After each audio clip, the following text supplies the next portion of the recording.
Good morning guys, welcome back to get another video of scopy dope. എല്ലാവർക്കും സുഖം തന്നെ വിശ്വസിക്കുന്നു. എല്ലാവർക്കും വീണ്ടും മറ്റൊരു വീഡിയോയിലേക്ക് സ്വാഗതം. നമ്മളങ്ങനെ നോർത്ത് ഗോവയിലെ റൂം ചെക്കൗട്ട് ചെയ്തിട്ട് നേരെ പോവുകയാണ്. നമുക്ക് ആദ്യം നമ്മുടെ ഡെസ്റ്റിനേഷൻ എന്ന് പറയുന്നത് ബോംബെയാണ്. ഞാൻ കുറച്ച് ലേറ്റായി. ബട്ട് നമ്മൾ ആദ്യം പോകുന്നത് ഒരു ചെയിൻ ലൂ മേടിക്കാൻ വേണ്ടിയിട്ടാണ്. ഇവിടെ മാപ്സ എന്ന് പറയുന്ന ഒരു ടൗണുണ്ട്.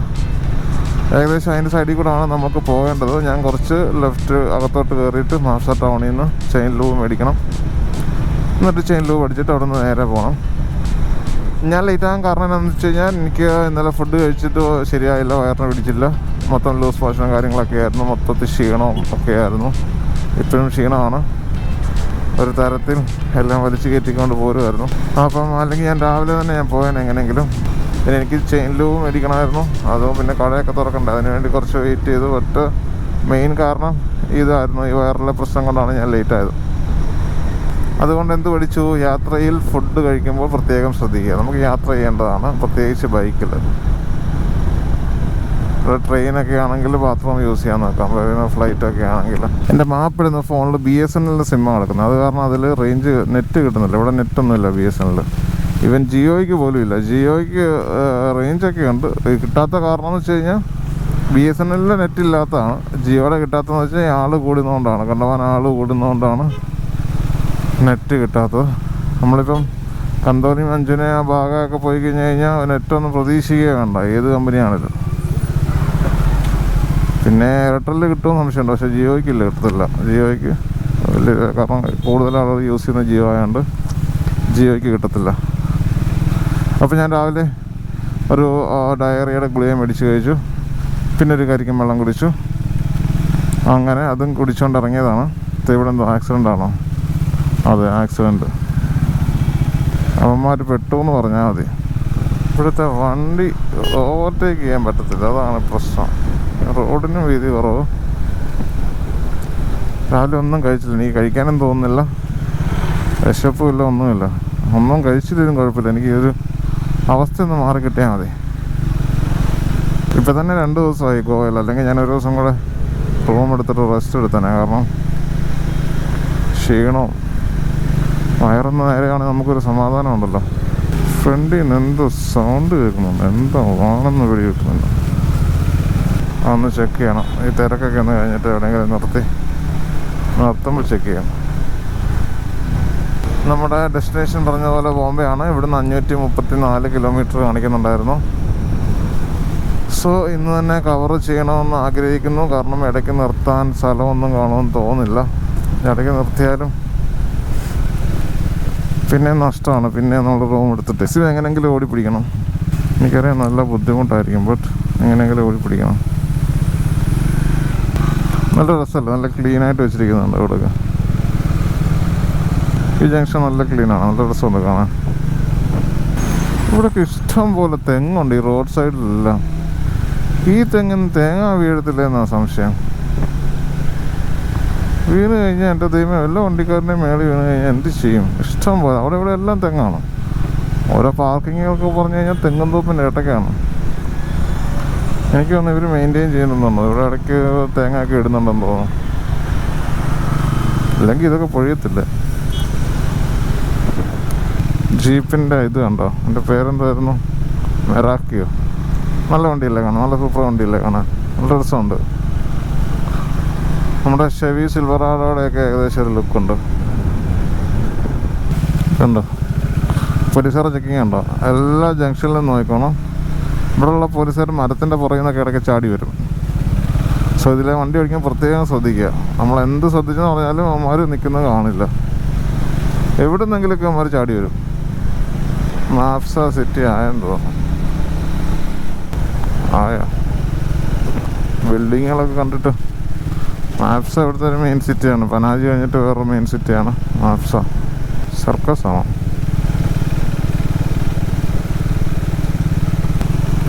റൈറ്റ് സൈഡിൽ കാണുന്ന ബസ് സ്റ്റാൻഡ് കണ്ടോ, മറ്റേ ടൂറിസ്റ്റ് ബസ് കിടക്കുന്ന അവിടെയാണ്. മറ്റേ ഇൻ്റർസിറ്റി ബസ്സിൻ്റെയൊക്കെ മറ്റേ ടൂറിസ്റ്റ് ബസ്സിൻ്റെ സ്റ്റാൻഡ് അതാണ്. ഒരു പ്രാവശ്യം നമ്മൾ ഗോവയ്ക്ക് വന്നിട്ട് തിരിച്ചു പോയത് അവിടെ നിന്നാണ്. തിരിച്ച് ബാംഗ്ലൂരിന് ബസ്സിന് പോയത്. ഇവിടുന്ന് ബാംഗ്ലൂരിന് പിന്നെ ബാക്കി നാട്ടിലോട്ട് പോകുമായിരുന്നു. അന്ന് ന്യൂ ഇയർ ആയതുകൊണ്ട് തിരക്കായതുകൊണ്ട് ഫ്ലൈറ്റും ട്രെയിനും ഒന്നും ഇല്ലായിരുന്നു. വഴി തെറ്റിപ്പോവോ?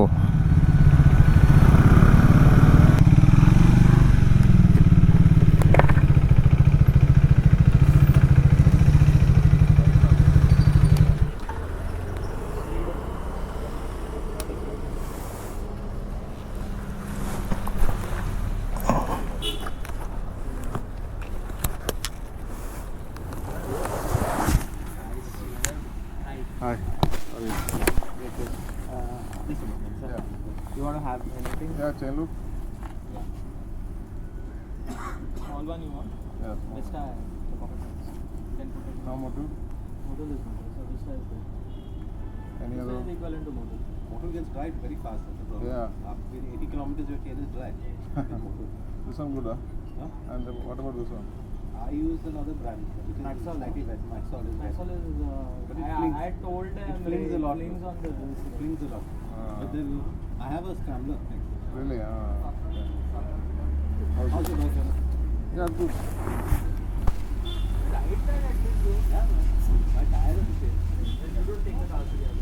ഹേ ഗൈസ്, നമ്മളങ്ങനെ ചെയിൻ ലൂബ് ചെയ്തിരിക്കുകയാണ്. റോയൽ എൻഫീൽഡിൻ്റെ ലൂബാണ് കിട്ടിയത്, വേറെ ഒന്നും ഇല്ലായിരുന്നു. ഞാൻ സാധാരണ മുട്ടികളാണ് യൂസ് ചെയ്യുന്നത്, പക്ഷെ അതവിടെ ഇല്ലായിരുന്നു. എന്നാൽ പോലും നമ്മൾ വന്നപ്പോൾ അവിടെ നിൽക്കുന്ന രണ്ടുപേരെ കണ്ടില്ലായിരുന്നു. ഒരാൾ ഈ കടയുടെ ഓണറും ഒരാൾ ഒരു റൈഡറാണ്. പുള്ളിക്ക് സ്വന്തമായിട്ട് വർക്ക്ഷോപ്പൊക്കെ ഉണ്ട്. അപ്പം അവർ രണ്ടുപേരും കൂടെ എന്നെ ലൂബ് ചെയ്യാനൊക്കെ ഹെൽപ്പ് ചെയ്തു. കാരണം പുള്ളി ബൈക്ക് പൊക്കി തന്നു, മറ്റേ പുള്ളി ലൂബ് ചെയ്ത് തന്നു. സോ ബൈക്കേഴ്സിന് അങ്ങോട്ടും ഇങ്ങോട്ടൊക്കെ സ്നേഹമുണ്ട് കേട്ടോ. എന്ത് ഹെൽപ്പ് വേണമെങ്കിലും അവർ അങ്ങോട്ടും ഇങ്ങോട്ടും ചെയ്യും. എന്താണെന്ന് വെച്ചാൽ പറഞ്ഞാൽ മതി.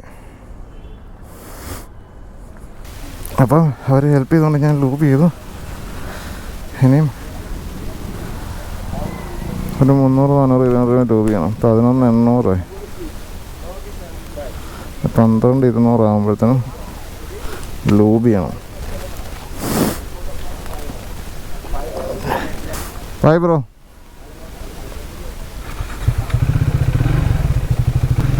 നമ്മളങ്ങനെ ലൂബ് ചെയ്തു.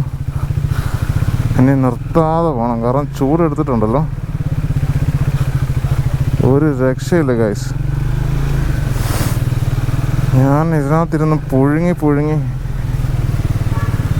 ഇതിലും വേഗം തണുപ്പായിരുന്നു. ഗോവയിലെ പള്ളികളുണ്ട്, പഴയ കാലത്തെ പള്ളികളാണ്. ഇവിടെ നിന്ന് ഇറങ്ങിപ്പോകാനാണ് പാടി ഗോവയിൽ നിന്ന്. അവിടെ നിന്ന് പുള്ളി, ഞാൻ പറഞ്ഞില്ലേ റൈഡറാന്ന് പറഞ്ഞില്ലേ, പുള്ളിക്കാരൻ പറയായിരുന്നു ഇവിടുത്തെ റോഡെന്ന് പറഞ്ഞാൽ ഭയങ്കര മോശമാണ്, നമുക്ക് വണ്ടി ഇതിൽ ഓടിക്കാൻ പറ്റില്ല, വലിയ വണ്ടികളൊന്നും ഓടിക്കാൻ പറ്റില്ല, ചെറിയ സ്കൂട്ടിയാണ് ബെസ്റ്റ്. അതുകൊണ്ട് തന്നെ ഗോവയിൽ ഇറങ്ങി എത്ര സ്കൂട്ടി വേറെ ഇറങ്ങിയിട്ടുണ്ടാവുമെന്ന് എനിക്ക് തോന്നുന്നില്ല.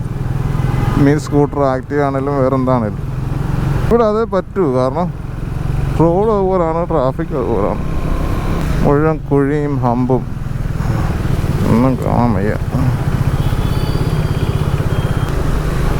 എങ്ങനെയെങ്കിലും ഹൈവേയിലൊന്ന് കയറാൻ പറ്റുമായിരുന്നെങ്കിൽ.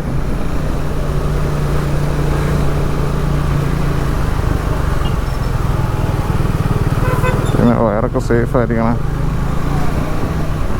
ലുട്ടുപുട്ട് ഗയാ.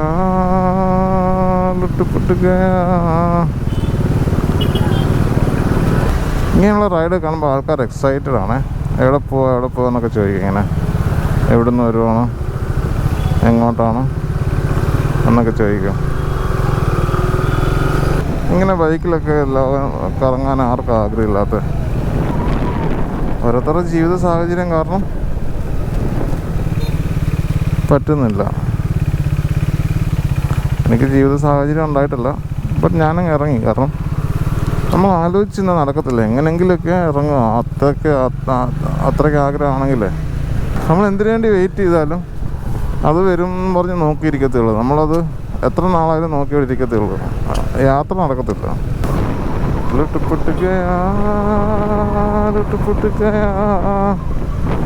മറ്റേ ക്യാമറ വെച്ചില്ല. എന്തൊരാശ്വാസം, എത്ര കാറ്റടിച്ചു. അങ്ങനെ നമ്മൾ ഹൈവേയിലേക്ക് കയറാൻ പോകണം ഗൈസ്. എൻ്റെ അമ്മ, ഗോവയിലെ റോഡിൽ കിടന്നുള്ള കഷ്ടപ്പാട് തീർന്നു. ഇനി വേറെ ഏതെങ്കിലും റോഡ് വരാതിരിക്കട്ടെ. കണ്ടിന്യൂസ് ഹൈവേ തന്നെ കിട്ടട്ടെ. ബോംബെ വരെ ഒറ്റ ഹൈവേ ആയിരുന്നെങ്കിൽ എന്ത് രസമായിരുന്നു. ഇരുപി ഓസം. ഒറ്റ സ്ട്രെയിറ്റ് ഹൈവേ ആയിരുന്നെങ്കിലോ, ഒരു വളവും ഇല്ലാതെ. Can you imagine? അയ്യോ എന്നിട്ട് ഇവിടെ ഒരു കടയുണ്ടായിരുന്നു, ഇവിടെ മിക്കവാറും ഇത് കിട്ടിയേനാ. മൊട്ടയോളിൻ്റെ കുഴപ്പമില്ല, റോയൽ എൻഫീൽഡ് അല്ലേ, നമ്മുടെ റോയൽ എൻഫീൽഡ് അല്ലേ, സാറില്ല. Here we go, we are getting into the highway, National Highway 66. ഞാൻ പറഞ്ഞതല്ലോ, നിങ്ങൾ കേട്ടായിരുന്നു, ഞാൻ ഈ വൈസർ തുറന്നു വെച്ചാൽ ഓടിച്ചത്. അപ്പോൾ നമ്മൾ ഹൈവേയിലേക്ക് കയറിയിരിക്കുകയാണ്. NH66 Kanyakumari to Panvel highway ആണിത്. പൻവേലിലെ തീരത്തുള്ളൂ. ബട്ട് ഇടയ്ക്കിടയ്ക്ക് പണികൾ കാണും, അത് നമ്മൾ ബെയർ ചെയ്യണം. പൊടിയൊന്നും ഇല്ലായിരുന്നാൽ മതിയായിരുന്നു. പൊടി എനിക്ക് തീരെ ഇഷ്ടമുള്ള കാര്യമല്ല. അവിടെ നിൽക്കുന്ന ആ റൈഡർ ചേട്ടൻ, കടയിൽ നിന്ന് ആ റൈഡർ ചേട്ടൻ പറയാം, നിൻ്റെ വണ്ടി നല്ല ക്ലീനാണല്ലോ. ഞാൻ പറഞ്ഞു ഞാനിപ്പോൾ അങ്ങോട്ട് വാഷ് ചെയ്താന്ന് പറഞ്ഞു, അല്ലെങ്കിൽ കാണാമായിരുന്നു. ഞങ്ങൾ മറ്റേ ന്യൂ ഇയറിന് വന്നപ്പോഴത്തേനേ ഇവിടെ സൺബേണിന് പോയായിരുന്നു. സൺബേണിന് പോകുന്ന ഈ വഴിയിൽ ഒരു ലെഫ്റ്റ് സൈഡിലൊരു വലിയ പറമ്പിലാണ്, ഒരു വലിയ ഗ്രൗണ്ടിലാണ്. അപ്പോൾ ഈ കൂടെ തന്നെയാണ് കുറേ ദൂരം അങ്ങോട്ട് പോയത്. ആ സൈറ്റ് ഞാൻ കാണിച്ചു തരാം കാണുവാണെങ്കിൽ. Pernem 64 kilometre, Sawantwadi 45 kilometres. Manohar international airport, ഗോവയിലെ പുതിയ എയർപോർട്ടാണ് കേട്ടോ ഇത്. അത് ഈ പോകുന്ന വഴിക്കാണ്. പിന്നെ ഡാൻഡോളിം എയർപോർട്ട്, അങ്ങനെ കണ്ട അതിൻ്റെ പേര്. പാത്രാദേവി, പൻവേൽ, മുംബൈ. പിന്നെ എൻ്റെ ഹാർഡ് ഡിസ്ക് ഫുള്ളായി ഗൈസ്. ആകെ ഒരു SSD ഉണ്ടായിരുന്ന എൻ്റെ 1 TB ആണ്. 2-3 ദിവസത്തെ റെക്കോർഡിങ് വന്നപ്പോൾ അതങ്ങ് ഫുള്ളായി. പിന്നെ എങ്ങനെ മുതലാകാനാന്ന് പറയാം. ഇപ്പോൾ വല്ല ക്ലൗഡ് സ്റ്റോറേജ് വല്ലതും എടുക്കേണ്ടി വരും. ഓൾറെഡി എനിക്ക് ക്ലൗഡ് സ്റ്റോറേജ് കുറച്ചുണ്ട്, ബട്ട് അത് അല്ലാതെ സ്ഥിരമായിട്ട് യൂസ് ചെയ്യാൻ അത് മിക്കവാറും ടെമ്പററി, അതിൻ്റെ ഹാഫ് മിക്കവാറും ടെമ്പററി തീരും, ബാക്കി കാണും. ബട്ട് എന്നാലും പെർമനൻ്റായിട്ട് എനിക്ക് ഒരെണ്ണം വേണം. ഇവിടുത്തെ പൊടിയും വഴിയും പൊടിയാണ് സഹിക്കാൻ വയ്യത്. ഏത് മണ്ണിട്ട വഴിയിലും കയറാൻ പറ്റത്തില്ല, മനുഷ്യൻ കുളമാവും. ബീർ കുടിച്ചോണ്ട് പോകുന്നുണ്ടോ? എയർപോർട്ടിൽ പോകാൻ തോന്നുന്നു അവർ. അവരുടെ ബാഗിനകത്തേക്ക് ഇപ്പോൾ എത്ര കുപ്പി വേണമെന്നറിയാം. ഗോവ എന്നൊരു കുപ്പി മേടിക്കാൻ പോവും. ഞാൻ മേടിച്ചിട്ടില്ല കേട്ടോ, നമ്മുടെ ലക്ഷ്യം അതല്ലല്ലോ. എനിക്കതിന് സമയമില്ല കുപ്പി മേടിച്ച് നടക്കാൻ. നമ്മളൊരു ലക്ഷ്യത്തിലേക്ക് ഇറങ്ങിക്കഴിഞ്ഞ് കഴിഞ്ഞാൽ അത് കീപ്പ് ചെയ്യണം. ഇടയ്ക്ക് വെച്ച് ഡൈവേർട്ട് ആകാൻ പാടില്ല. ഇത് കണ്ട കണ്ടൽക്കാടുകളുണ്ട് ഇവിടുത്തെ പുഴകളിലൊക്കെ. ഇങ്ങനെ ഇഷ്ടംപോലെ കണ്ടൽക്കാടുകൾ സൈഡിലുണ്ട്. അവിടെയൊക്കെ ഇഷ്ടംപോലെ മീൻ കാണും ഈ കണ്ടൽക്കാടുള്ളടത്തെ. മീൻ വളരാൻ പറ്റിയ ആവാസവസ്ഥയല്ലേ. ഗോവയിൽ നിന്ന് പെട്രോൾ അടിക്കുകയാണെങ്കിൽ റേറ്റ് കുറവുണ്ട്, 94. പക്ഷേ ഇതിനകത്ത് ആകെ ഒരു കട്ടേ കുറഞ്ഞിട്ടുള്ളൂ. അതിന് വേണ്ടിയിട്ട് എനിക്ക് നിർത്താൻ വയ്യ. ഇപ്പോൾ കുറച്ച്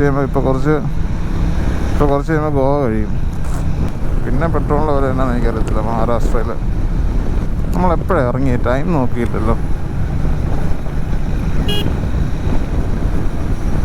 എയർപോർട്ട് ആകാറായി കേട്ടോ. ഇവിടുന്ന് ലെഫ്റ്റാണ് മനോഹർ ഇൻ്റർനാഷണൽ എയർപോർട്ട്. ഗോവയ്ക്ക് പറഞ്ഞാൽ ഈ 2 എയർപോർട്ടുണ്ട്. ഒന്ന് പനാജിയിൽ അവിടെ കണ്ടും, പിന്നെ ഒന്ന് ഇതിനടുത്താണ് കേട്ടോ മറ്റേ സൺബേൺ ഉണ്ടായിരുന്നു. കണ്ട ആ പറമ്പിലെങ്ങാണ്ടായിരുന്നു സൺബേൺ. ഈ കിടക്കുന്ന ഇത് കണ്ടോ, ഇതിലെ ഈ വഴി കൂടെ അങ്ങോട്ട് കയറിയിട്ട് അകത്തോട്ട് കയറണമായിരുന്നു. അതുകൊണ്ട് ആ വഴി അങ്ങോട്ട് ഈ കുന്നിൻ്റെ അപ്പുറമായിരുന്നു മൊത്തം സൺബേൺ.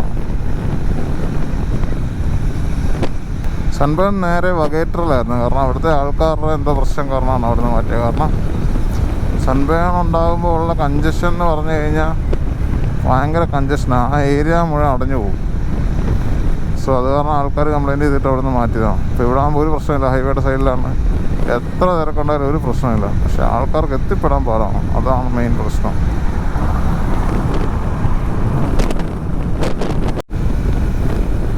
ഹേ ഗൈസ്, നമ്മളങ്ങനെ മഹാരാഷ്ട്ര കയറിയിരിക്കുകയാണ്. മഹാരാഷ്ട്രയുടെ വണ്ടികൾ, അതായത് ബസ്സൊക്കെ കണ്ടു തുടങ്ങി.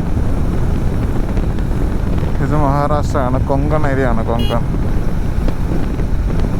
മഹാരാഷ്ട്രയിൽ നിന്ന് മറ്റേ എങ്ങാണ്ടോട്ടുണ്ടല്ലോ ഒരു ഡയറക്ടർ റോഡ്, അത് സൂപ്പറാന്നല്ല പറയുന്നത്. അതുവഴി പോയി കഴിഞ്ഞാൽ രാജസ്ഥാൻ പിടിക്കാൻ പറ്റത്തില്ലല്ലോ. നോക്കാം, ആദ്യം പോകുമ്പോൾ ചെല്ലട്ടെ.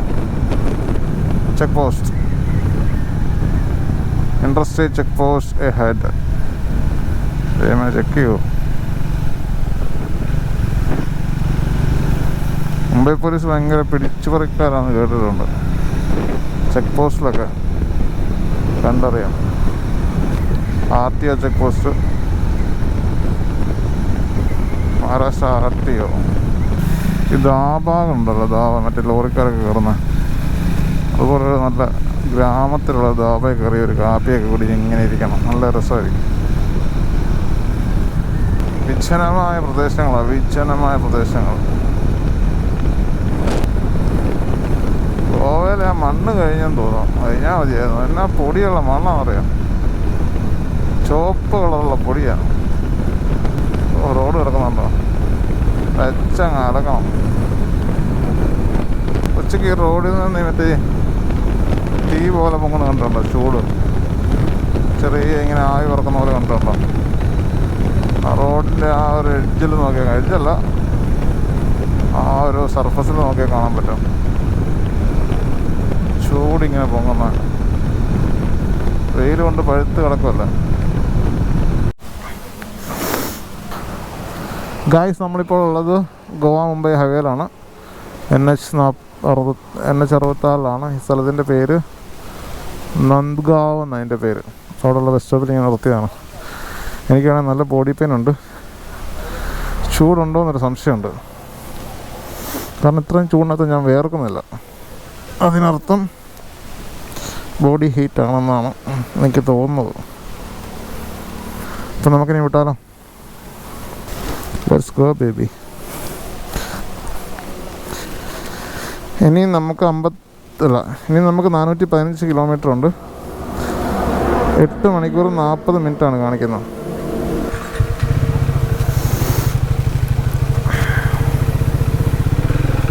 Let's go baby. Nandgaon Kalchiwadi എന്നാണ് ഈ ലെഫ്റ്റിലോട്ടുള്ള വഴി ചെന്നെത്തുന്നത്. കാരണം ആ ഗ്രൗണ്ടിൽ എന്തോ പരിപാടി നടക്കുന്നുണ്ട്. കുറേ മുമ്പേ ക്രിക്കറ്റാണ്, കമൻട്രിയും പാട്ടൊക്കെ കേട്ടായിരുന്നു. വമ്പൻ ക്രിക്കറ്റ് നടക്കുന്നത് ഗായ്സ്. ഇത് കണ്ടോ ഗായ്സ്? ടൂർണമെൻ്റാണോ? ഇത്രയും നേരമായിട്ട് വഴിക്കൊരു കുഴപ്പം വന്നിട്ടില്ല കേട്ടോ. എല്ലാം സ്ട്രെയിറ്റ് ഇങ്ങനെ കിടക്കും. നമ്മൾ ചുമ്മാ ഇരുന്നാൽ മതി, കയ്യും കൊടുത്തു. ഇടയ്ക്ക് ജംഗ്ഷൻ വരുമ്പോൾ ഒന്ന് സ്ലോ ചെയ്ത് കൊടുത്താൽ മതി. അതിൻ്റെ ഇടയ്ക്ക് ഒരു പോലീസുകാരൻ ക്യാമറ ആയിട്ട് വണ്ടി ഇരിപ്പുണ്ടായിരുന്നു. അടിച്ചോ ഇല്ലെന്ന് അറിയത്തില്ല. നമ്മുടെ കേരള വണ്ടിക്ക് അടിച്ചു കഴിഞ്ഞാൽ എങ്ങനെയാണ് ഇപ്പോൾ കോമൺ ആയിട്ട് വരുവാണോ അറിയത്തില്ലല്ലോ. എന്തായാലും ചെക്ക് ചെയ്യുമ്പോൾ അറിയാം വല്ല അടിച്ചിട്ടുണ്ടോ ഇല്ലയോ. ഞാൻ 80 കിലോമീറ്ററിലായിരുന്നു. അതൊക്കെ ഒരു ഇഷ്യൂ ആണോ ഈ ഹൈവേയിൽ? കണ്ടറിയാം. വഴി കണ്ടോ എന്ത് രസമാണ്. അങ്ങോട്ട് നോക്കി നമ്മുടെ കേരളത്തിൽ നിന്നുള്ള ലോഡ് വണ്ടിയൊക്കെ, ബോംബെക്കുള്ള ലോഡ് വണ്ടിയൊക്കെ ഇതിലെയാണോ വരുന്നത്? പുറത്ത് നല്ല ചൂടാണ് കേട്ടോ. പക്ഷേ എനിക്കങ്ങോട്ട് ശരിക്കും ഫീൽ ചെയ്യുന്നില്ല. എനിക്കതാ പേടി. പനിയാണോ ഇനി? തലവേദനയൊക്കെയുണ്ട് ചെറുതായിട്ട്. ഞാൻ പാരസെറ്റാമോൾ എടുത്ത് കഴിച്ചേനെ. പക്ഷേ പാരസെറ്റാമോൾ അടിയിലത്തെ ബാഗിൽ അങ്ങ് അകത്തായിരിക്കുന്നത്. മണ്ടത്തിലെടുത്ത് പുറത്ത് വെക്കണ്ടായിരുന്നു. അതെടുക്കാനുള്ള മടി കൊണ്ട് ഞാൻ കഴിച്ചു. എനിക്ക് നടുവിന് വേദനയുണ്ട്. നടുവല്ല, പുറത്തിന് നടുക്ക്. ഞാൻ അതിൻ്റെ ഇടയ്ക്ക് കുറച്ച് തണ്ണിമത്തം വെക്കുന്നൊരു ചേച്ചിയുണ്ടായിരുന്നു. അവിടുന്ന് 2 പ്ലേറ്റ് തണ്ണിമത്തം കട്ട് ചെയ്ത് കഴിച്ചു കേട്ടോ. ആദ്യം ചേച്ചിയാണ് ഉപ്പൊക്കെ ഇട്ട് തന്നത്. അതിൻ്റെ ഉള്ള മധുരം കളയാൻ വേണ്ടി. ഞാൻ രണ്ടാമത് പറഞ്ഞപ്പോൾ പറഞ്ഞു ചേച്ചി ഉപ്പിടണ്ട എന്ന് പറഞ്ഞു. ചേച്ചി പറഞ്ഞു ആദ്യം പറയണ്ടായിരുന്നോ എന്ന് പറഞ്ഞു. 2 പ്ലേറ്റ് തണ്ണിമത്തം കഴിച്ച് രാവിലെ ആകെ അതാ കഴിച്ചു. പിന്നെ ഒരു കരിക്ക് പിടിച്ചായിരുന്നു കേട്ടോ. അവിടുന്ന് റൂമിൽ നിന്ന് ഇറങ്ങുന്നതിന് മുമ്പായിട്ട്. താവ്ദേവാടി കിടക്കുന്നുണ്ടോ? വായി കുറച്ചുകൂടെ ഫ്രണ്ടിലോട്ട് കയറ്റി വെച്ചിട്ട് ചാരി ഇരിക്കണം. നടുവിനെ വേദന പറഞ്ഞിട്ടല്ലോ. സൈഡ് പോകണം, ബൈക്കിൽ പോകണം. ആ ഒരു വൈബ് പിടിക്കണമെന്നുണ്ടെങ്കിൽ ആകെ ഒരു പ്രശ്നം റൂമിൻ്റെയൊക്കെ ഉള്ളു. കാറാണെന്നുണ്ടെങ്കിൽ കാറിൽ കിടന്ന് ഉറങ്ങാമല്ലോ. ഗായ്സ് അങ്ങോട്ട് നോക്കി ഹൈവേ കാണുന്നുണ്ടോ? ഹൈവേ നോക്കി കണ്ണത്താ ദൂരത്തോളം ഞാൻ നേരെ കിടക്കുക. ചുമ്മാ കൈ കൊടുത്ത് കഴിഞ്ഞാൽ 100 രൂപ കളയും. ലഗേജ് ഉള്ളതുകൊണ്ടല്ലേ ഞാൻ കയറിയാനെ. അത് തന്നെയല്ല, കാറ്റുമുണ്ട് സൈഡിൽ നിന്ന്. ഇവിടെ 120 കയറിയില്ല. പിന്നെ നമ്മൾ എന്തിനാ ബൈക്കിൽ നടക്കുന്നത്? 120 ഗായ്സ്, 120 പൊട്ട് പോലെ കയറും 120 ഒക്കെ. ലഗേജ് പോകാതിരുന്നാൽ മതി. അതിൻ്റെ ടെൻ്റൊക്കെ തൂങ്ങി കിടക്കുന്നു. പിടിച്ച അവിടെ ഒരു വണ്ടി കിടപ്പുണ്ട്. മിക്കവാറും അത് സ്പീഡ് പോലീസിൻ്റെയാണ്, സ്പീഡ് ചെക്ക് ചെയ്യാൻ വേണ്ടി കിടക്കുന്നതാണ്. അതങ്ങനെ വേണോ ഈ ജമ്പൽഗാവ് എന്ന് ചോദിച്ചിരിക്കുന്നത്. കാറ്റെങ്ങനെയുണ്ട് ഗൈസ്? സൗണ്ട് ഉണ്ടോ? ഞാൻ ഇന്നലത്തെ ഒന്നും വീഡിയോ നോക്കിയില്ല, കാരണം ഈ മൈക്കിൻ്റെ മേളിലുള്ള മറ്റേ ആ ഡെഡ് ക്യാറ്റ് പോലെ സാധനമുണ്ട്, സ്പോഞ്ച്, അത് പോയി. ഊരുന്നതിൻ്റെ ഇടയ്ക്ക് അതെങ്ങാണ്ട് താഴെ പോയി. മുംബൈ 431 കിലോമീറ്റർ. മുംബൈ 420 സംതിങ് ആണല്ലോ കണ്ടത്. പിന്നെ കിലോമീറ്റർ കൂടുവാണോ? ഈ കോൺക്രീറ്റിൻ്റെ മേളിൽ കൂടെ ഓടിക്കാൻ എനിക്കൊരു കോൺഫിഡൻസ് ഇല്ല. ഇത് കോൺക്രീറ്റ് ആണോ ടാറാണോ? എന്തായാലും ഈ ടാർ അങ്ങോട്ട് വന്നു കഴിയുമ്പോഴാണ് എനിക്കൊരു ധൈര്യം. ടാറ് വന്നോ? ഇത് ടാറാണോ? നല്ല തോന്നുന്നു, കോൺക്രീറ്റ് ആണെന്ന് തോന്നുന്നു. നടുക്കൂടെ വര കണ്ടില്ലേ? സ്കൂള് നല്ല രസമുണ്ട്. അകത്തോട്ട് കയറി ഇതുണ്ടോ, വിജനമായിട്ട് കിടക്കുന്നുണ്ടോ? ഇവിടെയൊക്കെ മറ്റേ തീ ഇട്ടതാണെന്ന് തോന്നുന്നു. പുല്ലിന് കരി കിടക്കുന്നുണ്ടോ? കരി. ലോഞ്ചിങ്ങോ? അവിടെ റൂം ഉണ്ടെന്ന് തോന്നുന്നു കേട്ടോ. അവിടെ റൂം എടുക്കുകയാണെങ്കിൽ സെറ്റപ്പ് ആയിരിക്കുമല്ലോ. ലോഡ്ജിങ്. രാവിലെ എന്നാ വ്യൂ ആയിരിക്കും. ഇതുണ്ടോ, അവിടെ റൂം എടുത്തങ്ങ് സ്റ്റേ ചെയ്താലോ, റെസ്റ്റ് എടുത്താലോ. വാഗച്ചിവാടി. ഇവിടുന്ന് ലെഫ്റ്റ് പോയി കഴിഞ്ഞാലാണ് വാഗച്ചിവാടി നഴ്സറി.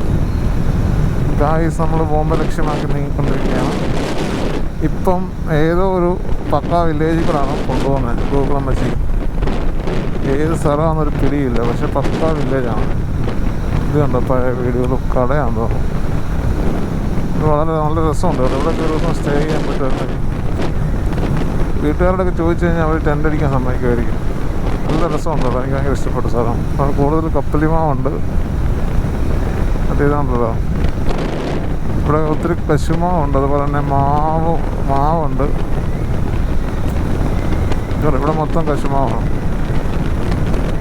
മൊത്തം കാഷ്വാണ്. കാഷ്വൻ്റെ മരങ്ങൾ സെറ്റപ്പാണ്. മൊത്തം ഗ്രാമമാണ്, പക്ക ഗ്രാമം. എനിക്ക് ഭയങ്കര ഇഷ്ടം ഇങ്ങനെയുള്ള സ്ഥലം. ഇവിടുത്തെ ബസ് കണ്ടോ? മഹാരാഷ്ട്രയിലെ ബസ് ഒരു രക്ഷയില്ല. വേറെ എല്ലാം അലമ്പ് വണ്ടിയാണ്. മൊത്തം പൊടിയും ചെറിയും. നൈസ്. രാത്രിയിലൊക്കെ ഇവിടെ എന്തുമായിരിക്കും? കുറ്റാക്കുറ്റിട്ടായിരിക്കും. സ്ട്രീറ്റ് ലൈറ്റ് പോലും ഇല്ല. മാവൻ തൈയാന്ന് തോന്നുന്നു അങ്ങനെ തുണി വെച്ച് കെട്ടി വെച്ചിരിക്കുന്നത്. പശു തിന്നായിരിക്കാൻ വേണ്ടി. കമ്പാണെന്നൊക്കെ അടുത്ത് പോയി നോക്കിയാലേ കാണത്തുള്ളൂ. കമ്പ്. ഇതാണോ വീട്? കണ്ടോ, പശുണ്ട്. ഒറ്റയ്ക്കൊരു വീട് ഇത്രയും സ്ഥലത്ത്. സമയം പോയല്ലേ, നിർത്തി 2 ഫോട്ടോ എടുക്കാമായിരുന്നു. വാവ്, വാട്ട് എ ബ്യൂട്ടി യാർ, what a beauty. Side full പ്ലാസ്റ്റിക്കാണ്. അങ്ങനെ മാവ് നിൽക്കുന്നുണ്ട്. ഇവിടെ ഫുള്ള് മാവുണ്ട് കേട്ടോ, കുറേ മാവുണ്ട്. താഴോട്ട് നോക്കി എന്ത് രസമാണ്. Oh my god, it's really nice. Oh, നമ്മൾ മലയാള മേളിലാണോ നിൽക്കുന്നത്? വാ, അങ്ങോട്ട് നോക്കി. ഏതോ മലമുകളിലാണ് നമ്മൾ. ഇനി മല കയറേണ്ടി വരുമോ? NH66 ഇപ്പോൾ മാറിയോ? Short cut വല്ലതായിരിക്കും. മലമുകളിലാണ് സുഹൃത്തുക്കളെ, നമ്മൾ മലമുകളിലാണ്. എന്തോ ഒരു മണം വരുന്നു. എന്തിൻ്റെ ആണോ? പുറത്തുനിന്നുള്ള എന്താണോ? മാവെല്ലാം പൂത്ത് നിൽക്കുന്നുണ്ടോ? ഇവിടെ എന്തോ പൂളാണോ?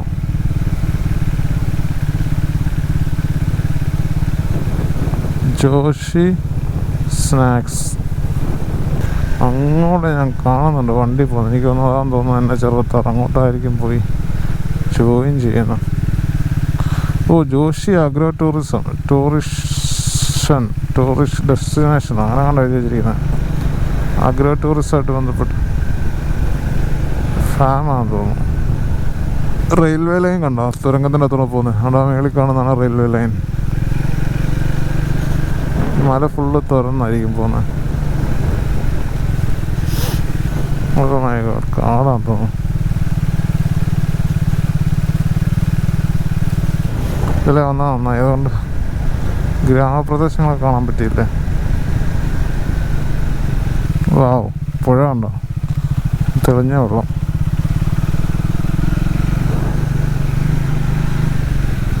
നമുക്ക് ETA 12:05 കാണിക്കുന്നത്. ഇനി ഇവിടുന്ന് 6.5 മണിക്കൂറുണ്ട്, 305 കിലോമീറ്റർ. മാങ്ങ ഉണ്ടല്ലോ ഇഷ്ടം പോലെ. ഇവിടുന്ന് കുറേ മാങ്ങ കയറി പോകുന്നുണ്ട്. എന്ത് മാവാണ്, പൊക്കം അധികമില്ല, ചെറിയ വിടർന്ന് നിൽക്കും. സാധനങ്ങൾ മേടിച്ചുകൊണ്ട് പോകുന്ന വീട്ടിലേക്ക് എല്ലാം ചുമന്നുകൊണ്ട് ഇത്രയും ദൂരം. ഒരു സമ്മതിക്കാത്ത നമുക്കൊക്കെ എന്ത് സുഖമാണ്. അങ്ങോട്ട് ഇറങ്ങിക്കഴിഞ്ഞ് കഴിഞ്ഞാൽ സാധനങ്ങൾ കിട്ടും. അറ്റ്ലീസ്റ്റ് ഇവർക്ക് നല്ല വായു ശ്വസിക്കാം. നമ്മളെക്കാൾ പൊല്യൂഷൻ കുറവാണ്. ഗായ്സ് എത്തി. നമ്മൾ NH66 ജോയിൻ ചെയ്യണം.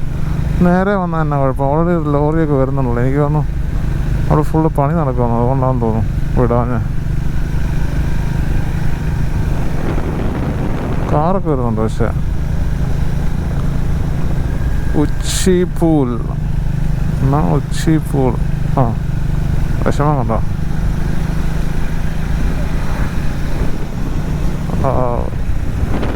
മഹാരാഷ്ട്ര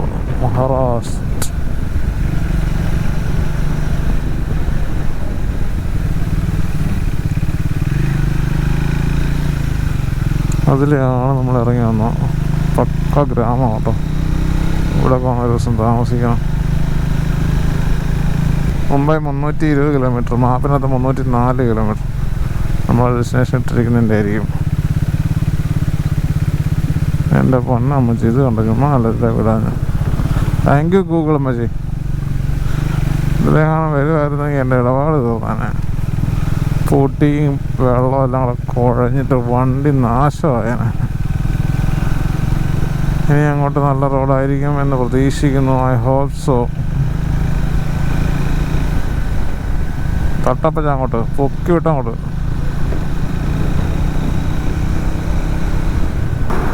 അങ്ങനെ നമ്മൾ മെയിൻ റോഡിലേക്ക് കയറിയിരിക്കുകയാണ് സുഹൃത്തുക്കളെ. ഗായ്സ്, നമ്മൾ മുമ്പേക്ക് പോയിക്കൊണ്ടിരിക്കുകയാണ്. അപ്പോഴാണ് നമുക്ക് ഇതുപോലെ ലോങ് ആയിട്ടുള്ള ടണൽ കിട്ടിയത്. ടണലൊക്കെ കൊള്ളാം, പക്ഷെ ഭയങ്കര പൊടിയാകത്ത് കേട്ടോ. പണി നടക്കുന്നതുകൊണ്ട് ഈ വണ്ടി ഓടുമ്പോൾ ഈ പൊടിയെല്ലാം അടിച്ചിട്ട് നല്ല ലോങ് ആകട്ടെ. ഏകദേശം 1 കിലോമീറ്ററിന് മേളിലുണ്ടെന്ന് തോന്നുന്നു. 1 കിലോമീറ്ററെങ്കിലും കാണും കഴിഞ്ഞ്. അടിപൊളി ടണലല്ലേ, ഇത് നന്നായി കഴിഞ്ഞത്. എന്നാ പൊടിയായിരുന്നു അറിയാമല്ലോ. ഞാൻ ടണൽ ഉണ്ടാക്കുന്നതിൻ്റെ മറ്റേ പ്രോജക്റ്റ് സൈറ്റൊക്കെ മൊത്തം പൊടി എന്ന് പറഞ്ഞു കഴിഞ്ഞാൽ ഭയങ്കര പൊടി, ഒരു രക്ഷയില്ലാത്ത പൊടിയാണ്.